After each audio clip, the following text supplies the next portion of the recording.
hey, you should like and subscribe. Part of my job is to be a tactician, come up with strategy, execute, eviscerate someone on cross-examination, build up my client on direct examination, like be combative in a respectful way under a certain rules of engagement. And then the other part of my job is to be like very sensitive and very empathetic and try to like have my client feel understood and help them tell their story, because people have a need to tell their story. People have a need to be heard. And that's part of my job, is to put myself in their head and help their story be heard, even if some of their behavior, like any of us, is awful. Like, I represent victims of domestic violence and I represent perpetrators of domestic violence. I represent people married to someone with a terrible substance abuse problem, and I represent people who've had a terrible substance abuse problem. And you spend enough time with all of those varieties and you start to realize, like, there's no good and bad people. There's just, good and bad. The line of good and bad runs right through the human heart, and you just start to figure out, okay, hurt people hurt people. Mm-hmm. And nobody's born like, I hate the Jews or I hate this. Like, people are born very warm and loving. Well, I mean, listen, I may be. But I really find myself looking at the people I represent, and when you get to know them well enough, it doesn't excuse some of it, but it explains. How do you ignore that? If somebody is a drug user, or let's say probably a man is a spousal abuser and a drug user, right? 80% time probably man. What do you do as their lawyer? Just make it irrelevant? No, I think, the saying among lawyers is you explain what you can't deny and you deny what you can't explain, But I think I tend to favor explanation.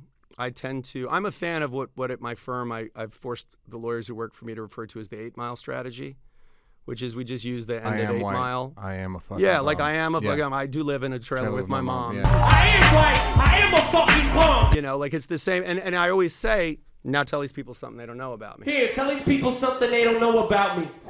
But my version of it is, now tell these people something I don't know about my client.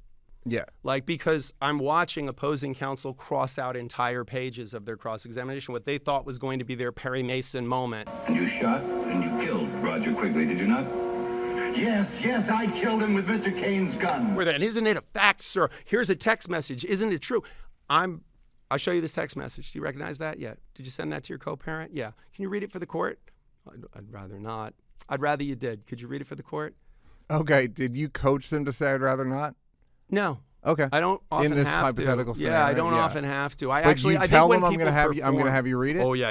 Okay. Yeah, I tell them I'm going to bring it up, and they say, "Really?" I go, "Yeah, I'm going to trust me." And I explain the 8 Mile concept to them. Generationally, some of my clients are starting to get there. He was a rag. Right, and I try to do a few verses of the Slim Shady album. I try to walk them through, and I ask them to ignore some of the albums, and then I just go forward. I do a little D12 just so that they can take the turn, not Purple Hills. Blue and yellow, purple hills. Because I feel like that's the edited version. It loses some context, but we're probably going off on a tangent there. I really do try to get the authentic self on the stand, and I'll have them read it. Stop texting me, you stupid fucking bitch. And I'm like, do you think that was a helpful email to send to your co-parent? Do you think it did anything to improve your relationship with the defendant? No. Why in God's name would you send that text message? She sent me 50 text messages before this, and I never take the bait. And I'm human, and I took the bait. If you had the opportunity to do it over again, would you do it different? I'd love to say to you, yes, but the truth is, like, I'm human. I probably would have, I got pushed so far, I flipped out. While this is coming on, I can just see opposing counsel crossing things out, and it humanizes the client, because anytime someone tells you the story of their life and they're the hero. Does it backfire sometimes? It hasn't yet. I believe it. It hasn't yet. I believe that. Because I think a little humble goes a long way, and I think when you tell the story of your life and you're the hero of the story, you lose credibility.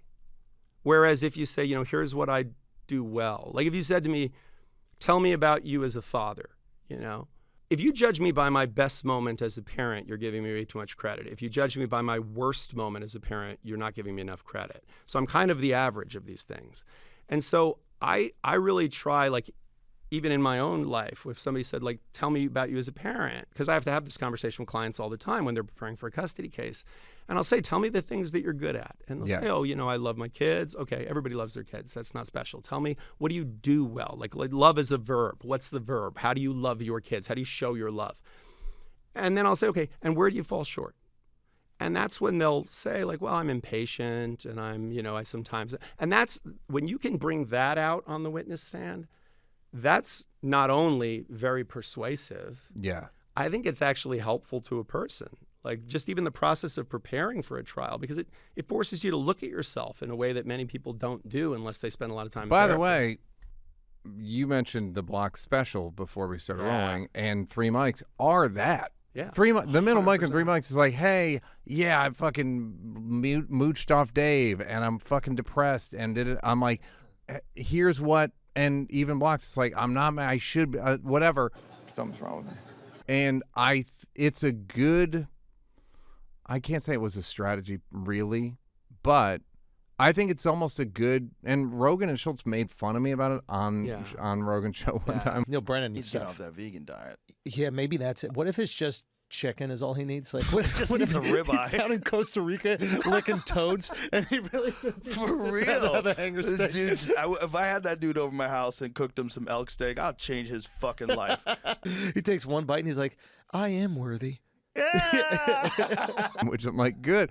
They understand that, like, what's the worst thing you can say about me? And I also think it's effective in a relationship. Me and Lucy been doing a thing recently of like, what are we afraid to say? Right. Well, I mean, and it's kind of based on you talking about if you can't do a prenup with somebody, you should not marry that person. If you can't discuss money, then you can't discuss anything. Yeah, well, I have a friend who's a therapist, and they said to me, the like single most important question that you should be asking in therapy is, what is it I'm afraid to feel?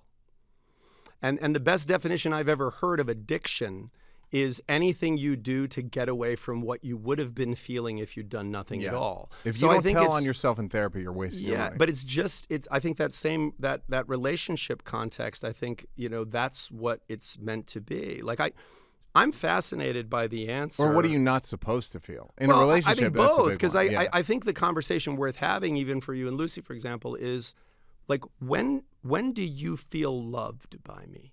Like the most loved? Like, because the answer is not going to be, oh, when we took that amazing vacation or you took me to this great place. It's going to be some dumb, weird little thing that you might not even notice you do. Yeah. Like when we're walking down the street and you kind of move me to the side so you're the one closer to the road. Because that's so much. It says so much. And it's not, you can't something you can tell your friends about, like, oh, what's great about him, he does that. But like, it's some weird thing. And then if you can have that conversation, which I think is a wonderful conversation, and actually like an invitation to like have a very like lovely discussion with a person. Because even if right now, like we just said, like, okay, I'm going to tell you 3 things I like about you, and you're going to tell me 3 things you like. Like, who doesn't enjoy that conversation? Yeah. Like, it's lovely to hear, and you're often surprised by what it was a person liked. The corollary to that, which is a little harder, but I think equally valuable, is like, when are some times you didn't feel loved by me? Like, what's something I do that I don't know that I'm doing maybe, where you don't feel seen, or you don't feel connected to me, or that makes you feel disconnected from me? And that's like hard to hear, it's hard to hear, but it's often, I think, incredibly instructive. Hey, you should like and subscribe.